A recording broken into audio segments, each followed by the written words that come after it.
Hello, Internet. Welcome to our Roll for Healing panel for PAX Online. My name is Elizabeth Kilmer. I am a clinical psychologist and a therapeutic game master. I work with Game to Grow. I am the director of education and training, and we are really excited to talk today on this panel with a bunch of other therapeutic dungeon masters. So I'm going to let everybody introduce themselves, and then we will get started. That sounds great. My name is Adam Davis. I'm a founder and executive director of Game to Grow. I've been using Dungeons & Dragons and other role-playing games and therapeutic social skills work for almost 10 years. Before Game to Grow, I worked for an organization called Wheelhouse Workshop, and before that was working in other community agencies.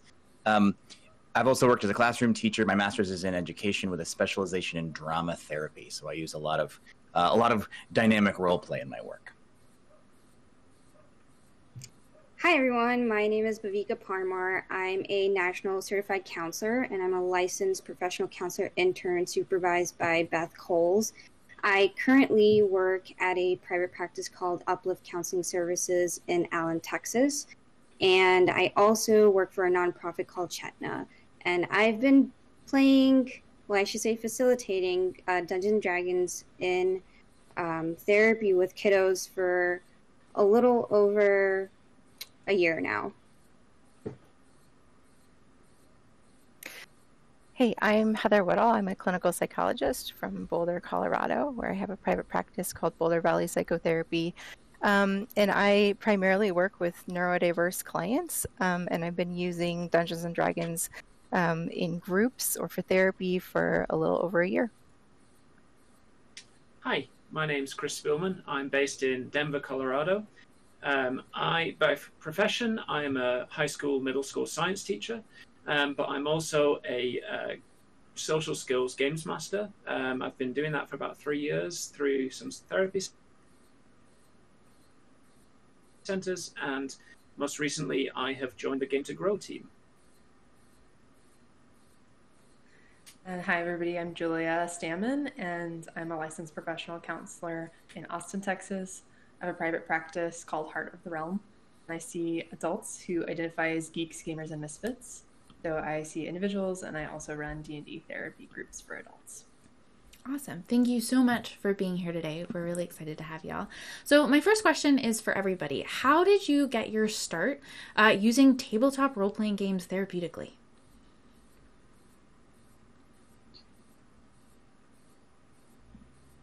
Mine was by accident. It was not at all on purpose. I was in graduate school studying drama therapy, and I was doing a lot of freelance drama work, running active play groups with kids. And then I was looking for internship hours like we do in grad school and trying to get more experience because I knew that I wanted to work with kids at some point. And I had a lot of experience in drama, but I didn't have as much experience yet working with sensitive populations. So I wanted to get some opportunity to work with a different dynamic. And so I was looking for opportunities to volunteer, and then got a gig working at an after-school program where they were using Dungeons & Dragons, sort of a drop-in for kind of misfit kids to have some supervision doing something they enjoy doing, and then realized that as I was studying drama therapy, and drama therapy is, systematic and intentional role play for insight, growth, and change, I realized that Dungeons & Dragons is role play that I could use for insight, growth, and change. And then as I became a game master, I started playing with some of the concepts that I was learning in drama therapy, and then realized that just like sparks just started to explode about how useful this was and how accessible it was to maybe a population that wouldn't want to do drama therapy, wouldn't want to do even sit-down talk therapy, but were really engaged and excited about participating in Dungeons & Dragons.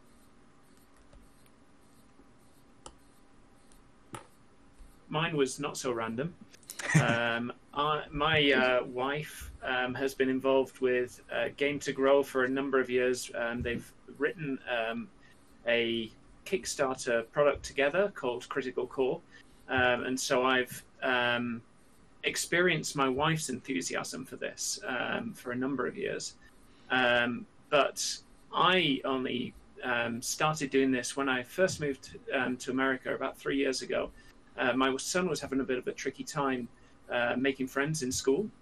So I contacted his elementary teacher and said, hey, can I run an after-school club using D&D and there's another product called No Thank You Evil. It was kind of a combination of those with the aim of having a social space where kids that were having a tricky time making friends, connecting with people, had the opportunity to do that. From there, it grew into running some summer camps for the therapy centers. Then when COVID hit, I've kind of been doing this non-stop for the past 8-9 months, whatever it's been. So there you go. It's been a nice journey for me. Mine was sort of a bunch of like things happen all at once. You know how sometimes it's like that happens, but my next door neighbor wanted to learn how to play. My sister wanted to have a group. We started doing that. And I was listening to some clients, you know, in therapy talk about how they were doing D&D themselves just for fun, and but really thinking about how great it was for them and what they were getting out of it and how this really should be like a therapeutic thing. And I started looking around throughout Colorado trying to find somebody who was doing D&D groups in a therapy setting. I thought I found somebody. It turned out to be Adam and Adam, so they were not in Colorado. So since I couldn't find anybody, I decided I would just have to try it. So last summer, I just did an experiment and started groups, and it's been awesome, so I keep doing them.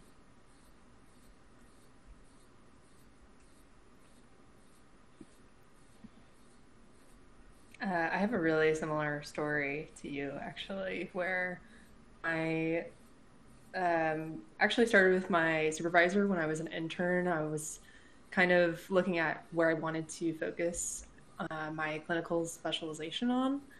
And we kind of discovered together, like, well, why don't you just like focus on the population that like you're a part of? And I was like, you can do that. Like, you can just like focus on geeks and gamers and misfits, like creative types, and like that's a thing. It doesn't have to be like anxiety or something like that.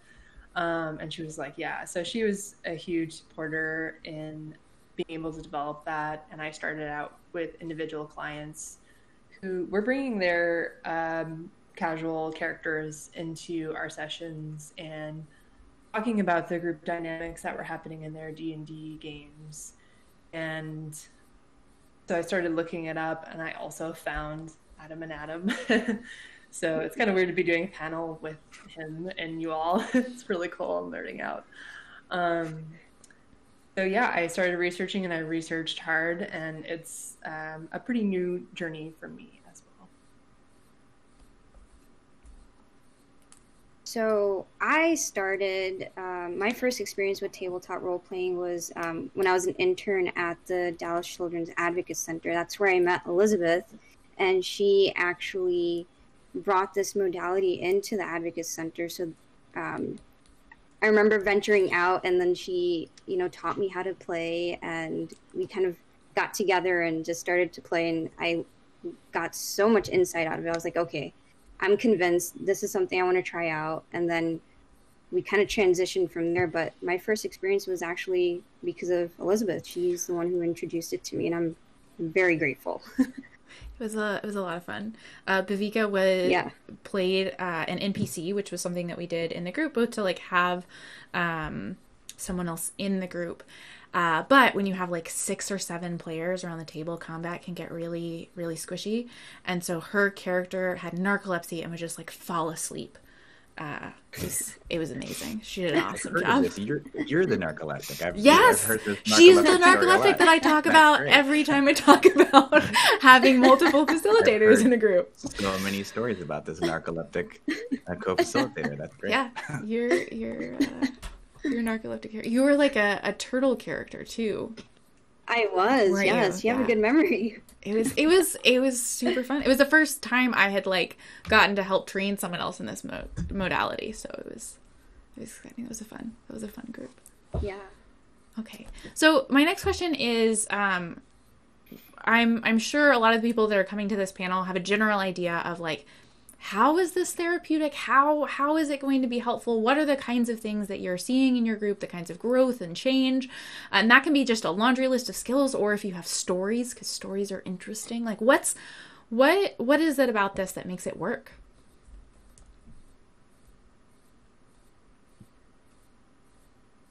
I don't want to always be the one to answer first, but I feel like so a lot of the population that we work with at Game to Grow, so we have our population ranges from age 8 to early 20s generally. We're about to open some additional adult groups, but for the most part, our services tend to cover youth, adolescents, and emerging adulthood.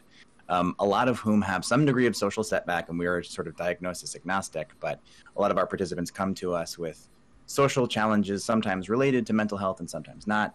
But one of the most consistent things across all of our groups is some degree of social isolation and loneliness.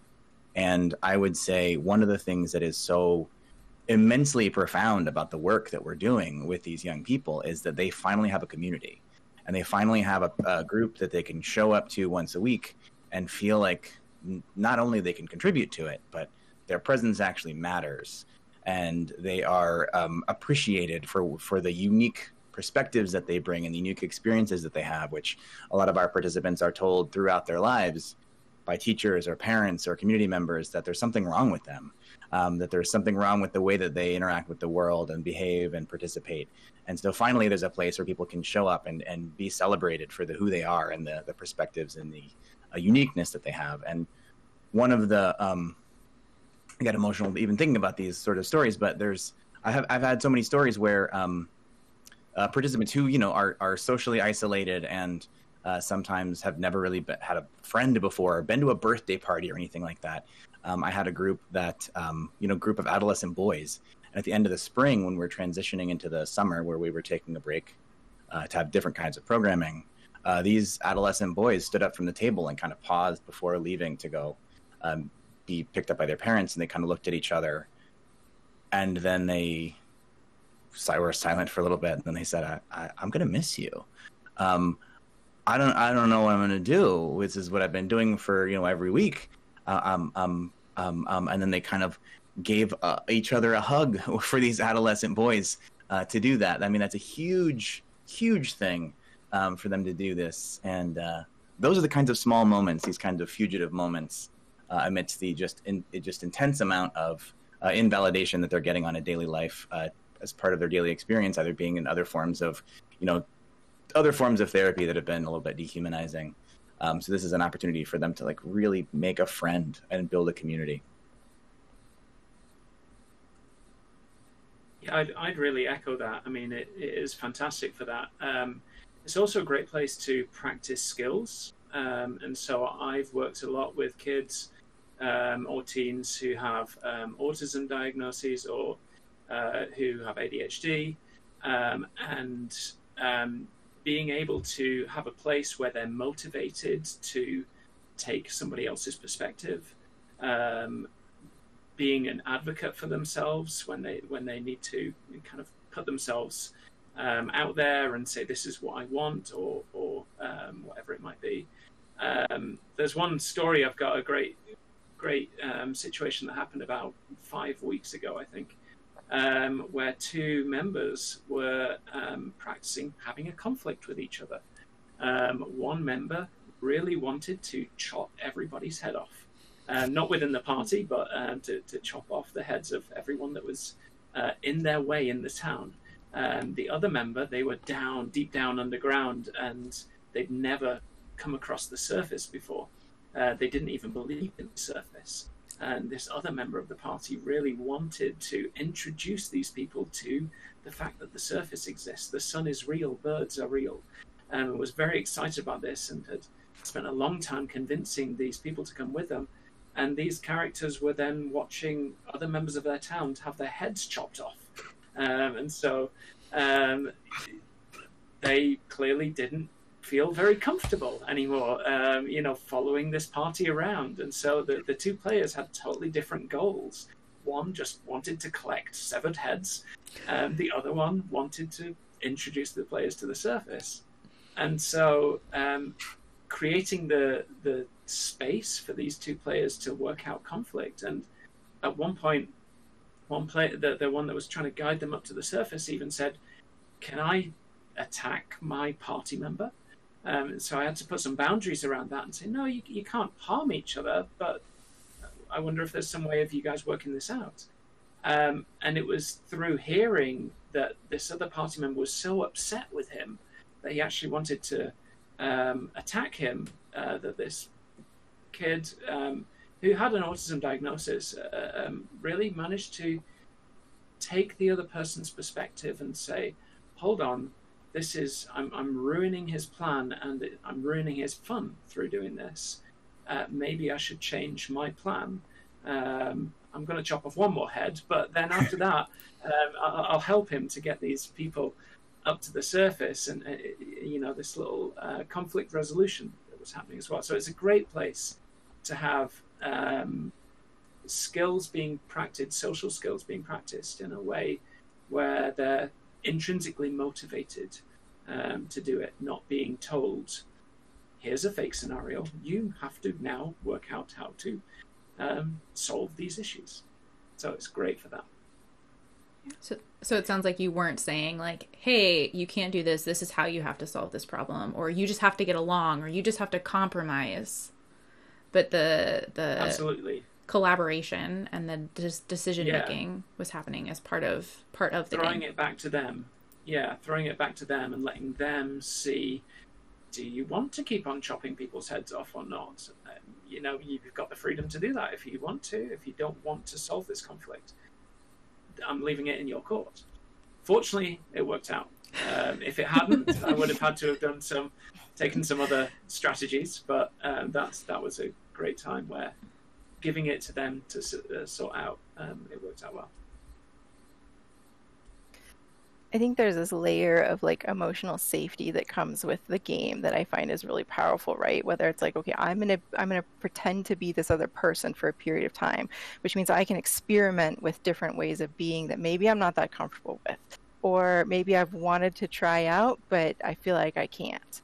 But even between the players and the NPCs too, I feel like this happens. Like I've experimented with using some sort of non-traditional villains where, the villain is an NPC who's having a social issue and they're handling it badly. Like they've been ostracized from the group, and so they're making zombies to go attack the rest of the group in the town because they feel left out. And having players come in and watching them go, yeah, that's not really a great way to handle it. And that they talk the NPC through how they could do it differently. And then watching the group talk about that for themselves, in addition, I think has been really interesting to see them integrate their real life and their pretend life. Yeah, so it sounds like you're pulling in some ideas around like the psychology of learning in terms of like, if this is a skill that we want you to learn, one of the most effective ways for you to learn that skill is to teach it to somebody else. And teaching it in this kind of low risk situation, teaching it to an imaginary villain, is very different than teaching it to a real world peer. Yes. That's awesome.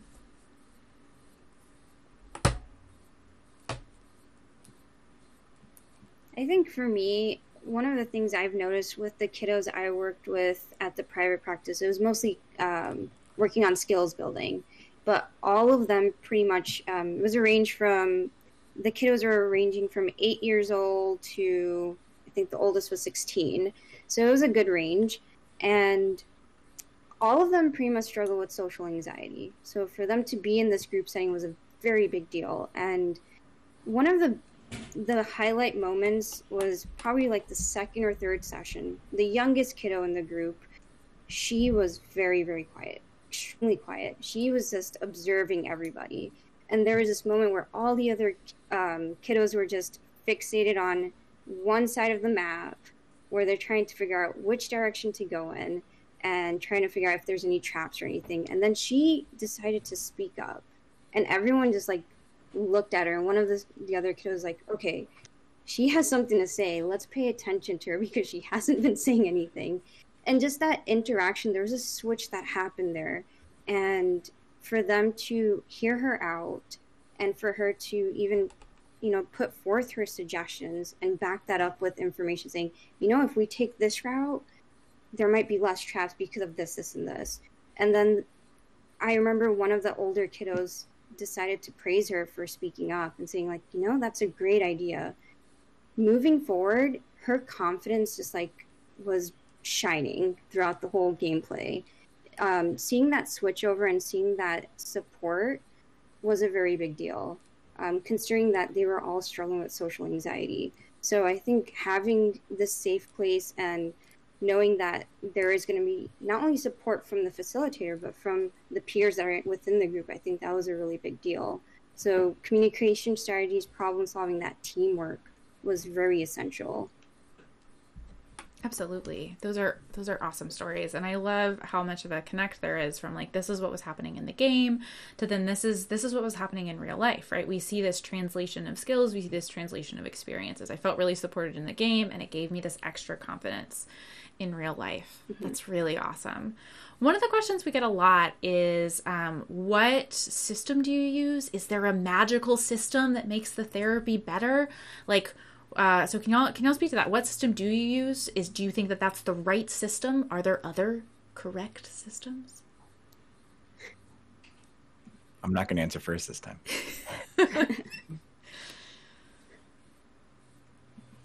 I will.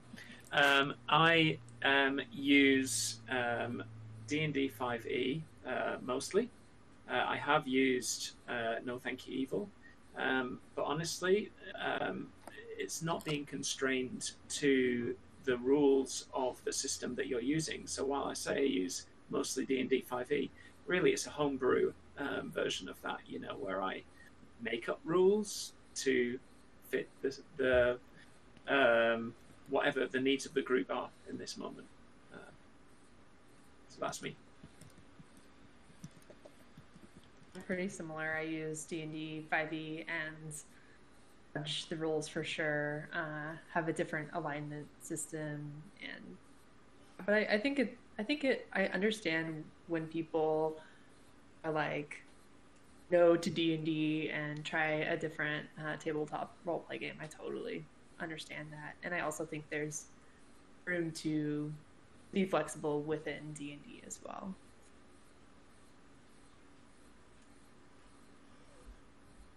So it sounds like there's some flexibility. It looks like everybody around here uses D&D. D&D is, 5th edition's a great game. Before 5th edition, we used 3.5. I've also used No Thank You Evil with younger kids, and we've experimented with other sorts of storytelling games. And we get this question, like you said, Elizabeth, a lot, and lots of consultations and lots of trainings. And the response that I always give people is the game doesn't matter as much as you matter.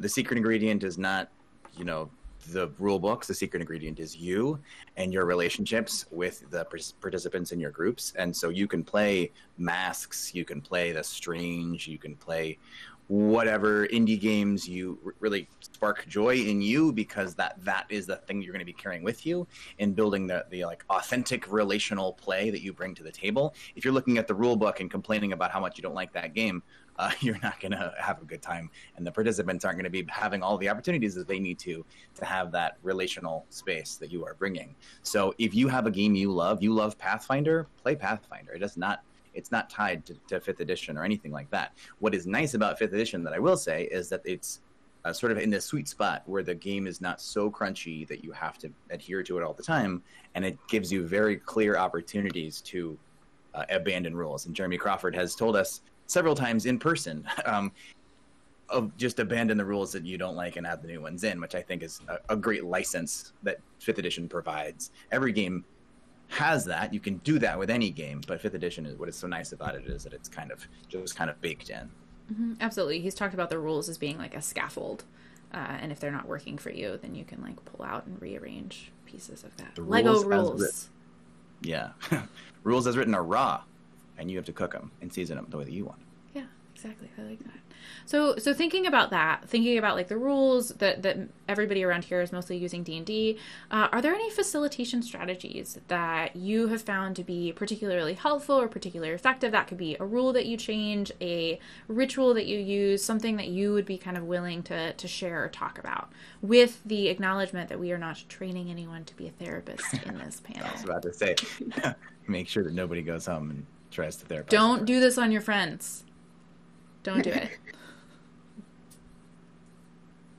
So with that caveat.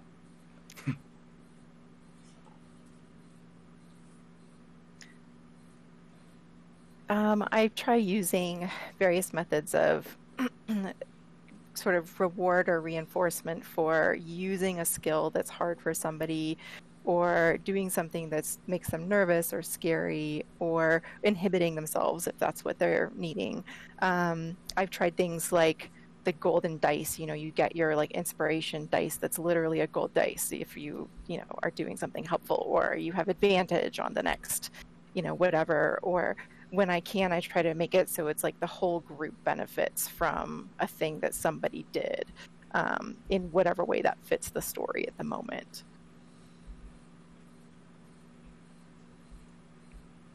I like the story that Elizabeth, you and Bhavika were together in the same group. One of the things I've found really helpful has been using other adults as well as part of the group. So the centre that I was doing this with would have an OT or an OT student with me in many of the groups, and using them as characters that can really be useful.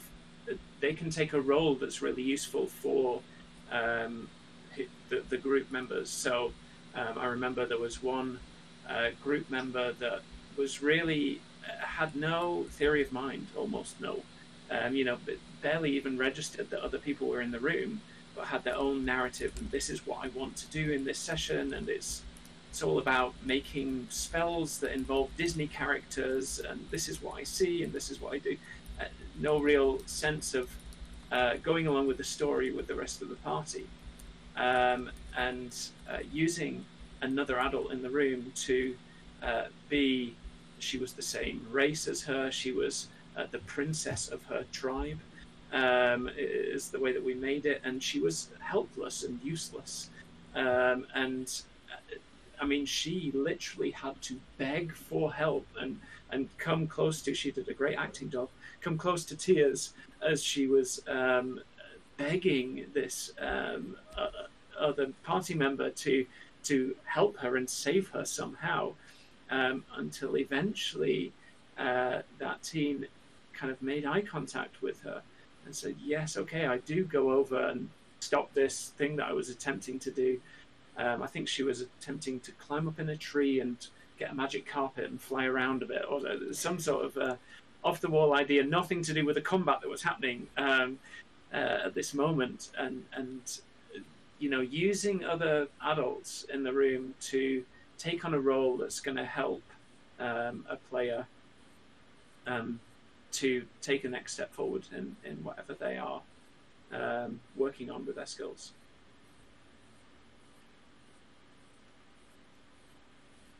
That's an awesome story, Chris.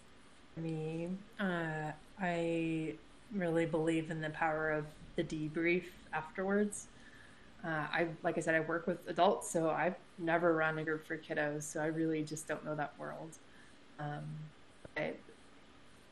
My adults are pretty, they're able to look at the connections between their characters and themselves and talk about what happened that game. And one of the kind of things that I like to throw in there right from character creation is to choose a trait that your character shares with you as a person, and then a trait that is totally the opposite of who you are, and just kind of mark those, and then we kind of come and check back in with what it's like to role play like that.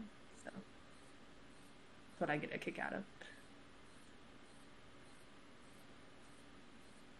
I think building on that. Oh, go ahead, Bhavika. Sorry. I found that, I did something really similar, doing a debrief at the end. I always like to prepare some questions ahead of time to ask the kiddos, and to see their relationship with their characters, and, then taking it back out, looking at it from a different perspective, in a sense, okay, this is what my character is doing, but okay, this is what I'm doing in real life, though. So being able to reflect and kind of look at things in a deeper context, and being able to talk about it in that open space with one another, and then also get feedback from the other peers. I found that to be such a big deal. I remember the kiddos were giving each other some suggestions, saying one of the topics that came up was bullying when we were doing debrief once, and they were making suggestions to one another like, hey, maybe if you did this or that, that could be helpful, or you can reach out to this person. So just giving one another suggestions, I thought that was really awesome.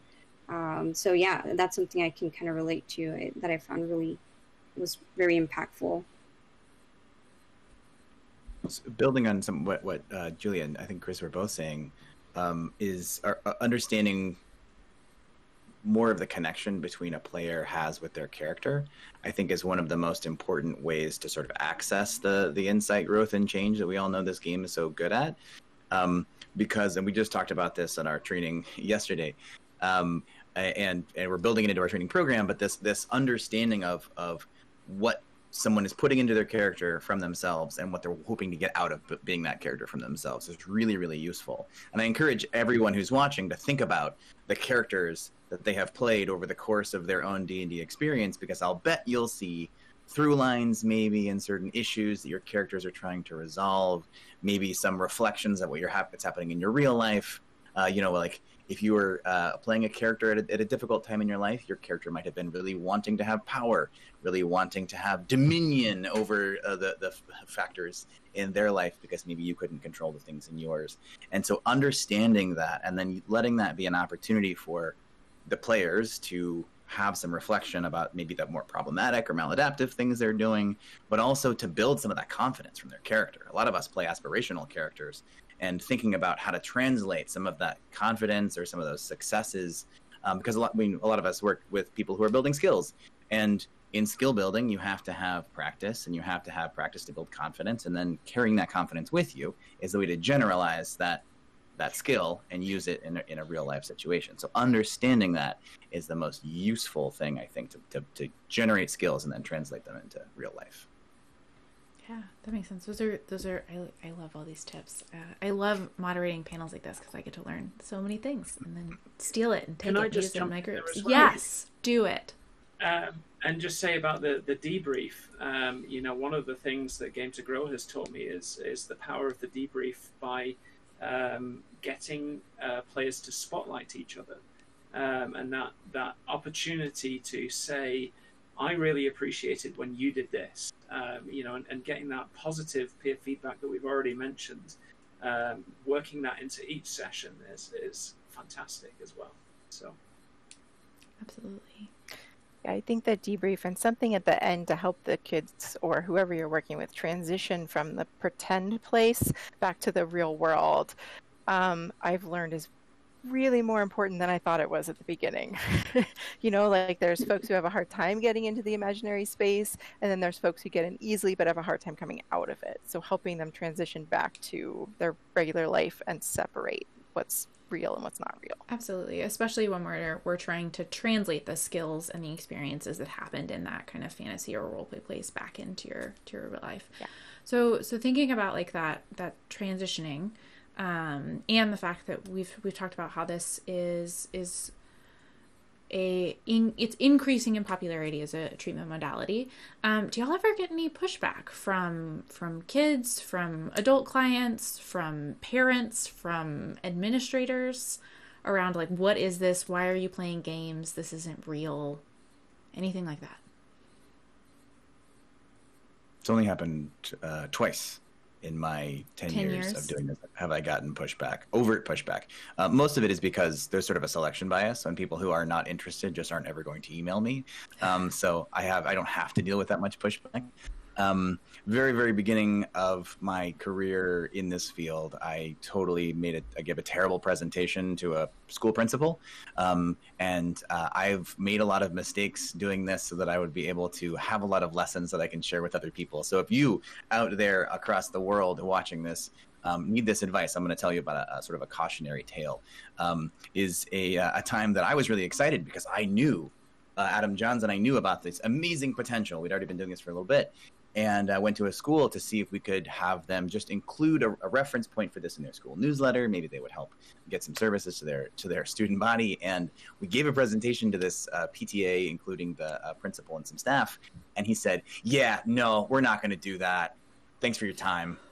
Just really, really dismissing us. And of course, I walked out of there with my tail between my legs. And then reflecting on that, the thing that I had sort of realized is that I wasn't talking about the benefits of the game. I wasn't talking about the actual benefits the students were going to have, and thus obviously the principal and the teachers are going to have in terms of their educational outcomes. I was thinking about, this game is really fun, and it's set in a fantasy world, and there's dice and there's swords and dragons, and they did not care about that at all. And the thing that I needed to do, and what I would encourage you to do if you're going to give a presentation like this, is talk about the actual outcomes that you're looking for in the participants themselves, and say this is going to reduce your office referrals, and this is going to improve your students' capacity to work in small groups, and they're going to have better educational and academic outcomes because their frustration tolerance is reduced enough that they'll be able to withstand a school day without having to go into the one-on-one room. And those are the kinds of things that I should have done instead of preaching about the beauty of a high fantasy setting with all the great stuff about Dungeons and Dragons. So know your audience is what I'm hearing. Yes. Know your audience. Yes. Anybody else ever gotten pushback? Not for me. That's some of us had to make the hear. mistakes and pave this way. That's awesome. Yeah. The only other time I had pushback was from I was tabling at a homeschool convention, and had a religious family come up and tell me that they knew someone in the 80s who had been seduced by the dark side and had full-on Mises and Monsters, become a Satanist because of Dungeons and Dragons. And I was there sitting at the table with Adam Johns, and the lady said, and to be honest, I don't know you from Adam. And Adam and I were both wearing name tags, and we just kind of like pointed to our name tag and kind of looked at each other, and she goes, "Oh, you know what I mean," and then stormed off. That was the only time. That's amazing. I love that. Okay. So not a ton of pushback. So know your audience, and you will not get a ton of pushback. Maybe everybody else in this panel has just done a better job of knowing their audience, Adam. You know. Well, like I said, cautionary tale. I tell that story a lot. That's like an 8-year-old story now. Adam has gone through this so that you don't have to. It's a great story. I love it. So thinking about that, as we're go ahead. I was thinking it's good that you had gone through that and that you kept going, because I mean, like I mentioned, I'm one of there's a school. I'm probably one of your pupils, right? Like, if you hadn't kept going, then you wouldn't have paved the way for the rest of us. So I'm just grateful for that story. Thank you. So with that, with knowing your audience, who are people who are appropriate for this group? So what are the kinds of, are there certain ages? Are there certain other demographic variables? Are there certain diagnoses? Do you have to care and love fantasy and be a huge geek and have read all of the books and have been playing D&D since you were 12 to be able to benefit from treatment like this? Honestly, I think it's good for everybody. I mean, therapy is good for everybody, right? We've all got personal things that we work on, we can improve, or we can just understand ourselves better. So yeah. And then, whoever you're working with, I think getting to know their personal needs, and then you can find a way to work that into the game, and then grouping your people into different groups according to what is maybe a better fit for them. Like maybe this particular group is more of a social skill focus. Maybe this one is more of a, we've got some anxious folks who are all working on kind of coming out of their shell, and they need kind of a slow, safe space to do that. But shoot, I have a hard time thinking of anybody that it wouldn't be good for. I would say I would totally agree with that. The only people that I would say that shouldn't be in it is somebody that can't agree to table norms. So if you agree, this is how we make this place a safe place. That's the only caveat. I've never had somebody that's nonverbal, but I have had somebody who spoke through their parent. So they were so painfully shy that this was over Zoom, they would whisper to their mum, and their mum would kind of either encourage them to whisper it into the camera or would say it for them. So I'd be intrigued at how this works with a nonverbal person. I imagine it might be able to. Yeah. I think it's important that if it's being used in a therapeutic context, or even in a non-therapeutic but enrichment context, that the person running the group doesn't operate outside of the scope of their competencies naturally. So there may be populations that we as individual practitioners might not be the best for. And I think that's more about a match than it is necessarily someone who's just categorically not appropriate for it. There may be degrees to which, safety precautions have to be set up appropriately if there is history of whatever the context might be that might be important to keep track of, suicidality or substance abuse, or you name it. Those are all the kinds of things that they would just have to make sure that the person operating with that participant or those participants is able to set that context up appropriately and make sure that they're only working within the scope of their competency. And there's special precautions you would have to take if someone was, struggling to identify what was real and what was not real. If someone had a history of hallucinations or something like that, that might be tough. Especially if the practitioner is engaging in lots of, blending reality and fiction and sort of collapsing the character identity and player identity, then that player isn't properly debriefed. And in drama therapy, there's a whole process of de-rolling where you, Elizabeth, are no longer your character. You are now Elizabeth. So as you leave this room, you will leave as Elizabeth instead of as your character. There's a whole process that you would have to really make sure is very clear and very ritualized, and then have the appropriate amount of follow-up to make sure it's effective. Well, y'all feel free to jump in with any other thoughts, but we've got a few minutes left. And so what I'd really like to do is kind of open this up a little bit to if there are any kind of favorite stories or experiences, or even stories of a really hard time. Because I think it is easy, especially we're on the internet. What is the internet known for? Really good things and really terrible things. But oftentimes we put all of the cool, exciting, fun things out on the internet. So I'm going to invite y'all to share any stories that are your favorites, or a time that maybe was really hard for you as a DM or made you kind of question or wonder. Maybe it was that conversation with that principal, Adam, that made you wonder whether or not this is something you wanted to keep doing. The cautionary tales. The cautionary tales and the shining triumphs. Any of those.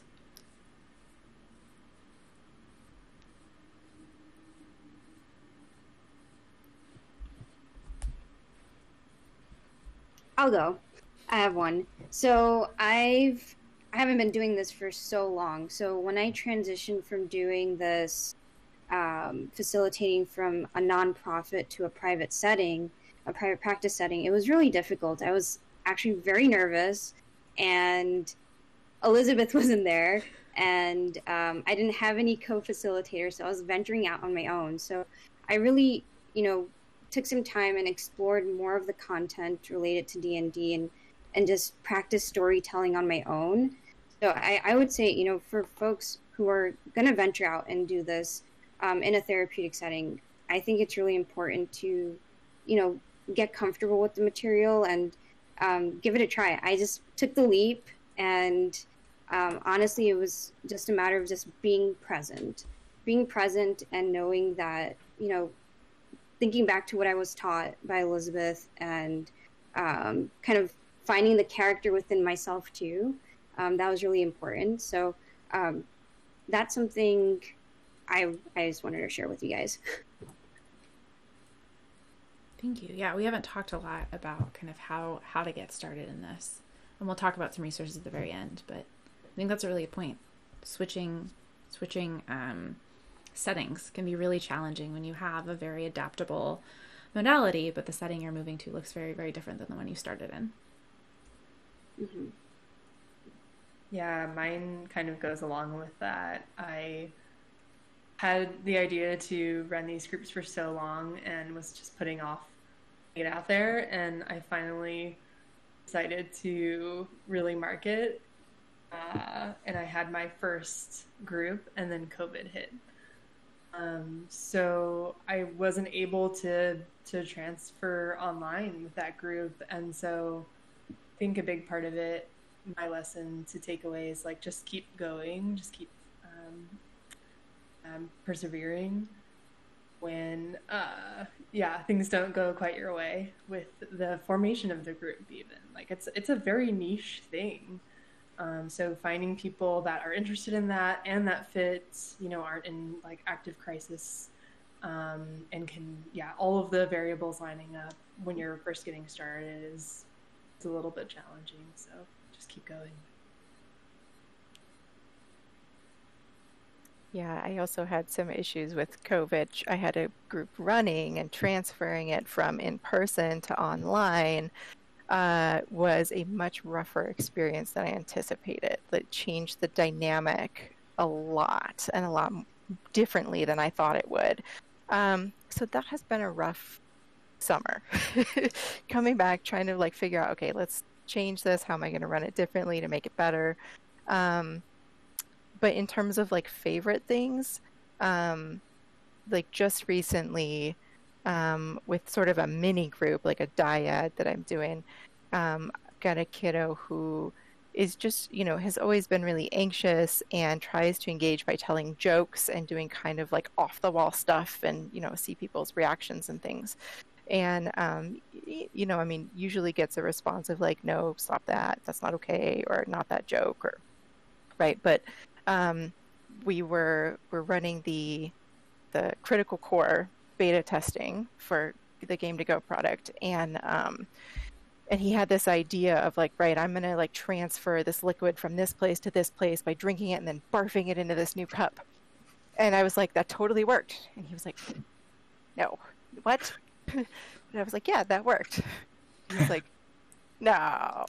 Like, he had to really like think and process it for a minute that like, okay, my off the wall idea that I totally just expected to make people laugh actually just solved our problem. And he was just like flabbergasted for a little bit. But then this sense of like different sort of perspective on himself and pride, I think, started to happen. That is an awesome story. You can solve puzzles in really interesting and different ways in D&D. It's another plug for why you should play this game. And it sounds like what you were doing there was also like relating authentically to him in a way where he was maybe even pushing boundaries to doing some boundary testing to say, I'm going to try to barf and see what she says. And then you're like, yeah, you barf and it totally works. And it's awesome, and you succeed, and your barfing is what made you successful. And then you can, have that authentic relational space with them. That's great. So that story that Heather just told reminds me of this other story. While we're thinking about advice for game masters, one of the best things I think that game masters can think of is being flexible and being prepared for whatever the players bring in. So not only like their creative ideas they bring in that make you have to be flexible as a game master, but also the kinds of things that they bring from their personal life that might surprise you and make you have to sort of switch how you're running the game. In one of the stories a few years ago at this point, but this is one of my favorite examples of this, is a story called The Age of Green that's actually going to be ending up inside one of the critical core modules. It's been modified a fair amount, but in the course of this adventure, the players have to go meet a Dracolich. This Dracolich is the last remaining Dracolich from these dragon wars between the dragons and the Dracoliches, and they have to get the Dracoliches help in fighting back the plants that are preparing to take over the entire world. And they go to this Dracolich's cave, and I set up this encounter such that they would talk to the Dracolich and have to convince him to help them, and maybe have to make a deal. Dracoliches are traditionally pretty evil, this one included, and it was going to be a values clarification encounter where they were going to have to figure out how to decide what their values were around saving the world versus working with someone who is objectively problematic. So in the course of this conversation, they went over there to talk to this Dracolich, and they said, the world is about to be consumed by plants, and we need your help.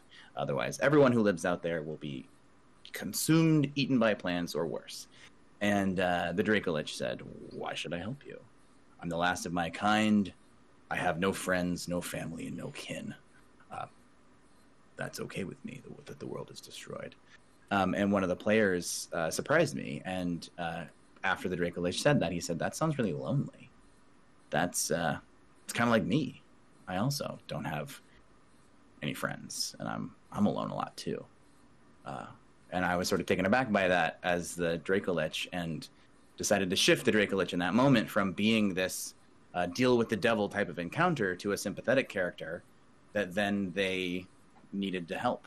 And they decided to help the Dracolich make more Dracoliches.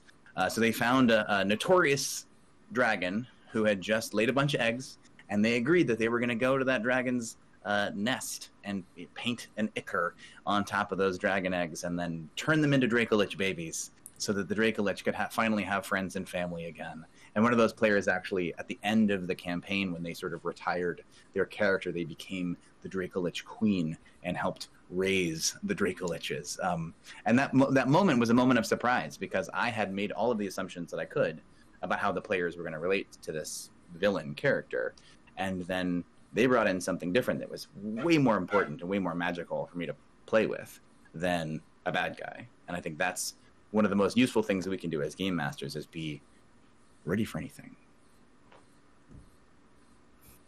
I think for me, one of the most exciting things has been to watch my son develop over the years, giving him exposure to groups like these, involving him in groups like these, seeing his confidence increase, and seeing his ability to connect with people and to advocate for himself and to reach out and make relationships with others has just been amazing. One of the things I think you asked that was hard as a GM, I'm sorry, it's been, I was listening to Adam's story so intently that I've forgotten your question, but I'm going to say this anyway. One of the things that was hard for me as a DM has been to come up with creative storylines. I've been doing so many storylines recently that having to bounce that off somebody else, and that's where my son has been amazing as well. He's got such a creative mind. I just say to him, "Look, this is where my players are. What can I do?" And he's just got all of these crazy ideas of things that would be amusing or challenging that I can bring in. And so I think my lesson from that is having somebody to bounce ideas off, having somebody that you can speak to that can help you with whether it's the creative side of things or, I've asked Adam for help on how to respond to people type thing as well. If you've got somebody that you, as a team member, that you can brainstorm with about the kind of approaches that you might have to challenging behaviors or that sort of thing. That's awesome. Thank you all for sharing so many amazing stories today. The last thing I want to do is, my guess is that after watching this panel, there are going to be a couple of people that are going to wonder where to find y'all. Either just to follow you on Twitter, because that's what people like to do apparently, or looking for services or looking for training. So I will go ahead and put in a plug for Game to Grow. Like I mentioned before, I'm the Director of Education and Training. We are rapidly expanding our training opportunities because this is a pre-recorded panel. It is a little ways away from me, but for y'all watching this panel, it's only a couple days away. We will be launching our comprehensive training program, and the level 1 training is tentatively scheduled to take place on October 3rd. So you can check out our website at www.gametogrow.org to sign up for that. I'm so excited. It is a lot of years in the making. You can find me personally at Drs. Kilmer on Twitter. What about everybody else? My personal Twitter is at Sparks for Sharks. But I suggest for more information about what we talked about today, you follow at Game to Grow. That's Game TO Grow. And if you want to know more information about the training program, certainly keep your eye out on our newsletter, which you can join at gametogrow.org/newsletter. Really recommend that because we have a lot of webinars that pop up on regular basis. So please keep your eye on that. If you want to know more about Critical Core, you can go to gametogrow.org/critical core, and you can still pre-order a copy of that through the backer kit. So I suggest you check that out. And I think that's the only other thing that I was supposed to mention. That sounds right.